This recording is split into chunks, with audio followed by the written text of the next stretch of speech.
Hello, soulmates. Welcome to Baby Concept. I'm Blessing, and today we'll be making a cowl neck top with bishop sleeve. Okay, I have exactly 1.5 yard of Duchess fabric. That's what we'll be using for this tutorial. Let's get straight into the tutorial. Okay, now on our pattern paper, we'll be using the edge as our start line. Measure the shoulder measurement divided by 2 and 1 inch for shoulder slope. Our chest line 7 inch. Then we'll mark our waistline. We don't really need our nipple points for this tutorial. Then full length of the top. Alright, it's going to be a loose fit dress. So just make sure that the line is aligning a straight line. Mark our neck width of 3 inch and neck depth of 1 inch. Draw down our shoulder slope and we'll just do the neckline. All right, so from this now we're going to just draw a straight line. I don't know why I was drawing it the other way around to this point and mark our bust measurements at that point. Okay, now we'll go ahead to draw a straight line because we are using the same measurement for bust, under waistline and our lower hip. All right, just a straight line down. Then measure our armhole, divide by 2, come out by ½ inch. Using our curve rule, connect to the bust point line and just draw it this way to the bust line. All right, so that's basically that. So go ahead to cut out this pattern. We'll cut it out on the fabric, adding around ½ inch at the shoulder, ½ inch at the armhole, and 1.5 inch at the side for our sewing allowance. All right, that's basically that for that. We'll now go ahead to alter this piece. This is our back piece. We'll alter it to get our front piece. All right, so we have the cowl effect. As you can see, I was just removing the pins because I had to pin it down. This fabric is very shaky. If you have watched this tutorial to this point, please do not forget to click on the like button and also subscribe to this channel to support us grow. It's absolutely free. So go ahead to divide the shoulder line by 2. Now from the shoulder line by 4 inch and connect to the shoulder divided by 2. And also we'll come down again from the armhole, from the shoulder line, divide the armhole by 2 and come down from the first line by 3 inch and connect it together.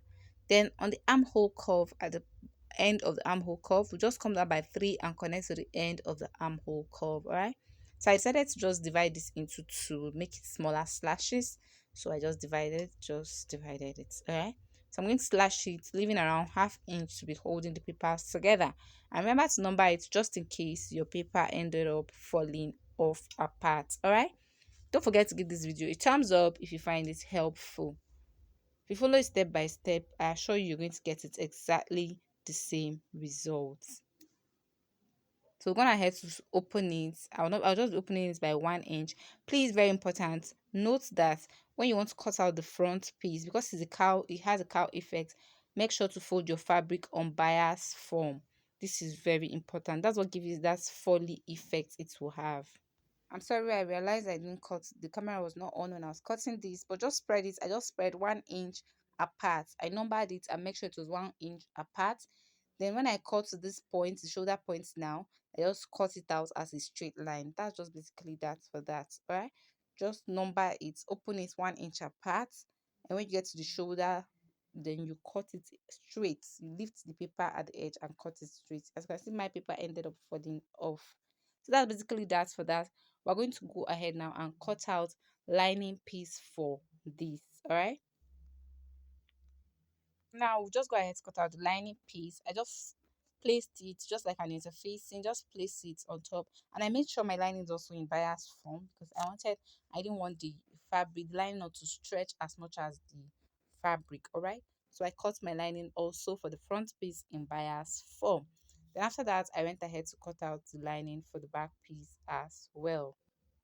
So I went ahead to cut out the lining for the back piece, and this is my lining for the back was just very small because I was managing the fabric I had. All right, so just cut a little interfacing for the back piece, and that was what I used for that back piece. All right, so now that was it for the back, and this was interfacing for the front piece. I had a half interfacing also for the front piece since I wanted to cut on bias form. All right, so just go ahead to join the upper bodies just like a straight line from the neckline. Just join it with a straight line, just the way I'm marking like this. Now you go ahead and join just that part. All right, So now we're going to go ahead to cut the sleeve. I'm using a sleeve length of 25 inch.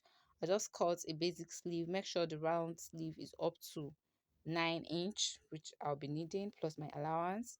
So I've measured this up to 9, and that is that for that.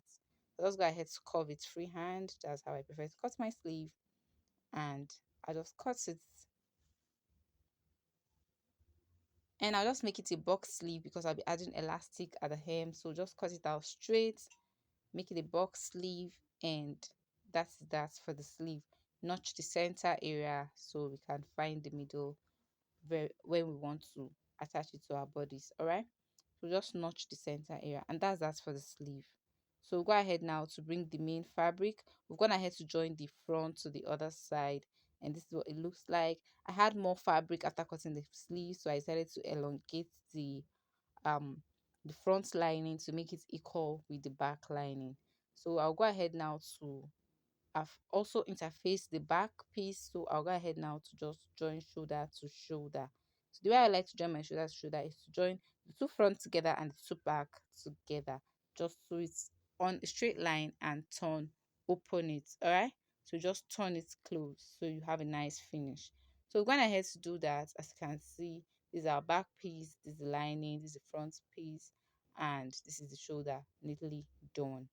I'll go ahead now to just attach the sleeve from the notched area around, and also hem the down of the sleeve, making sure I have around 0.75 inch towards the hem so I can pass 0.5 elastic inch band. All right, so this is how I attach the band. Just get your wrist measurements very tight, cut it out using a safety pin, and pass it through the loop you just created. All right, so that's that for that. You just sew from the sleeve down to the hem of your dress. All right, just join it front side, good side facing good side, and sew close your sleeve down to the borders of the dress.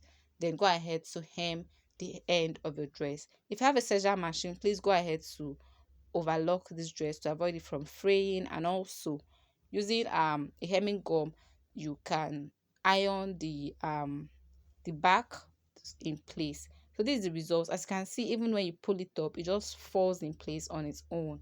You don't have to be arranging it. Thank you for watching to this point. Please like this video, share, turn on this notification bell to see more amazing content when we post them, and also subscribe to this channel. Thank you.